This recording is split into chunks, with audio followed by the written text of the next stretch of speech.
So what is unity? Is unity all believing the same thing? Is unity saying I love you? No, that's easy to say. Jesus said you'll be known as my disciples if you have love one to another. That's action. That's not lips, that's action. But what is unity? What really is unity? All right. Think about it for a moment. What really establishes unity? Unity really is more directional than it is factual. It's where we're going. All right. And if we're unified, there must be a destination in mind. And it's the destination that makes us unified. Not the fact. All right. Not the status. That's good. Not the level of education or knowledge. Not who we are or what we're called. But it's where we're going. Yes. And one thing that really needs to be established in our hearts, and that is, the Bible speaks of it, about a love for truth. Nothing will bring unity more than a fundamental love for truth.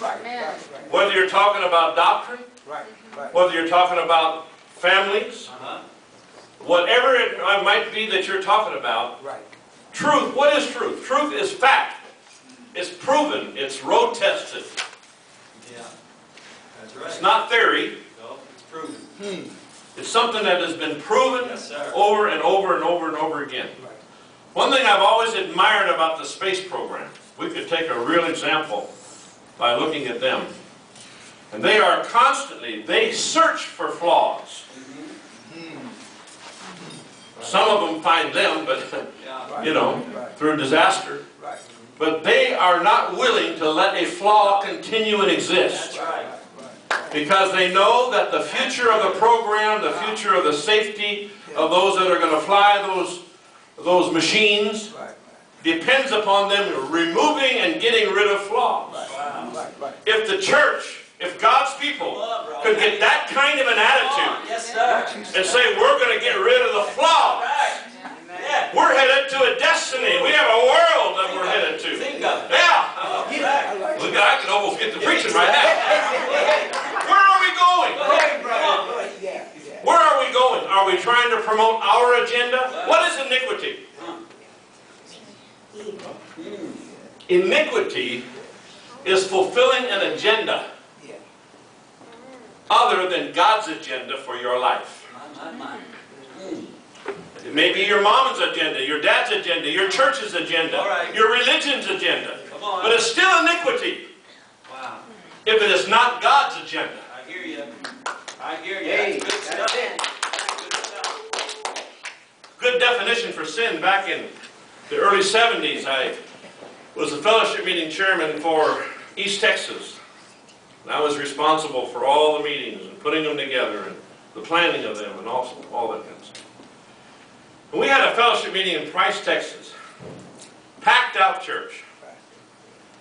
And the pastor had a choice as to who the speaker was or whether he wanted all the preachers to preach. You know, that was his choice. We always made it that way. So he decided he wanted to preach. Okay? So he preached that night. And man, he jumped and he shouted and he ran and he did all kinds of calisthenics. And people shouted and didn't even know what they were shouting about. And he preached that night on the subject of medicine, doctors, and hospitals. And just to sum up his message, he said, if you go to a doctor, a hospital, or take medicine, you're going to split hell wide open. My goodness.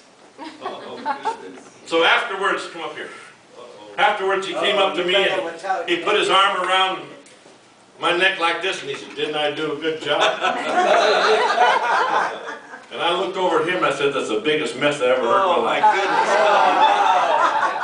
Goodness. Tell the truth. I said, that's the most confusing, stupid thing I have ever heard. You ask me, I tell you. I'm not going to ever ask you what mine's like. You've never preached one like that, Fred. Lord. You know, one thing you find about me is, you know, whatever I am, if I'm orange, I'm orange. If I'm lemon, I'm lemon. You squeeze me, you get lemon juice. That's right. said, you have created a confusion What you say? in this congregation What you say? that's going to take years for these people to work through. Yes, it will. That's right. And all of a sudden, prophecy came over me. Right, right, That's happened very few times in my life. right. And I said, in 6 months, you're going to beg for a doctor, a hospital, and you'll be taking medicine. Wow, wow. What you say? And all of a sudden, I didn't even realize that I had said it. Yeah, yeah. 6 months later, he was doing exactly that. Wow. But I went home. This man was my senior. He was 15 years older than I was. More of a seasoned minister. And I went home and I felt bad. Sure. Sure. You know, why should I talk to somebody that's an elder of mine like that? It wasn't a bad spirit. I mean, it was just how I felt. Yeah, yeah. So I went home and I began to seek the face of God. I said, God, I need an answer Right. from you. Right. I need to understand out of the principles of your word. Yes. How do we answer this question? And it was there that God gave me the formula for sin that I've used all around the world. He asked me this question: did I make the herbs? Did I make everything? I said, yes. He said, I made everything with a purpose and a use. Yes. And when it is made, when it is used for that purpose and intent, Yes. it is righteousness. It is good. Yes. It is pure. Yes. It is powerful. But when it's used the wrong way, it's evil Yes. and it's wicked. And I established a formula for sin. How do you define sin? We've used it all over the world. Russia, I don't care where you want to go, we've used it. Sin is fulfilling human need or desire in the wrong way, place, or time. That's right. I like that. Yes. Sin is fulfilling human need or desire Wow. in the wrong way, Wow. place, or time. Right, right. Could I challenge you somehow from the depths of my heart today? Could we get on the same wavelength? All right.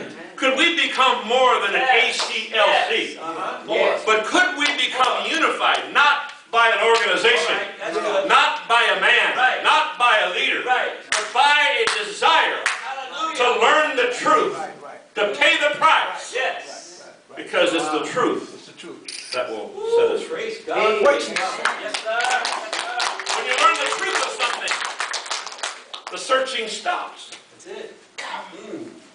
Because you found it, you know it's right. And this is something I've spent my 45 years of ministry trying to do and establishing. Right. I just finished a book that has taken 18 years to write. My secretary's shaking her head. Now becoming used in different countries as an established Yes. book of Yes. learning. Is that to bring glory to me? No. There's only one reason why, and that's been accomplished, is because a long time ago, I made up my mind that the quest for my life was true. That's it. That's the What truth. you say? The quest for my life. True. And it was not going to be an organization No. that brought me together with a brother. That's right. I'll tell you who I get along good with and who I get along best with. That's somebody who's hungry. Jesus said, the true worshipers, hear me now, the true worshipers shall worship me in spirit and in truth. Now, I remember the day when spirit was, Emotion. Yeah. and truth was a particular message, you know. And I began to search that out. And spirit, when you go back to the root words and how they're all put together, means desire. And truth means absolute honesty. There you go. And he said the true worshipers, Jesus said the true worshipers, what greater form of worship is there than to be hungry Yes. for the Master? All right. All right. That's To it. be hungry for truth. Yes, sir. To be hungry to know and understand His words and His beliefs. Right, right, right, right. There's 24 elders going to be around the white throne judgment, the final analysis of it all. 12 from the old and 12 from the new. Right. But there was a requirement when Judas failed. There was a requirement for that 12th apostle that was to be picked. He had to have been there at the baptism of Jesus. He had to have been with Him all the way through His entire ministry. Right. Slept beside Him. Yes.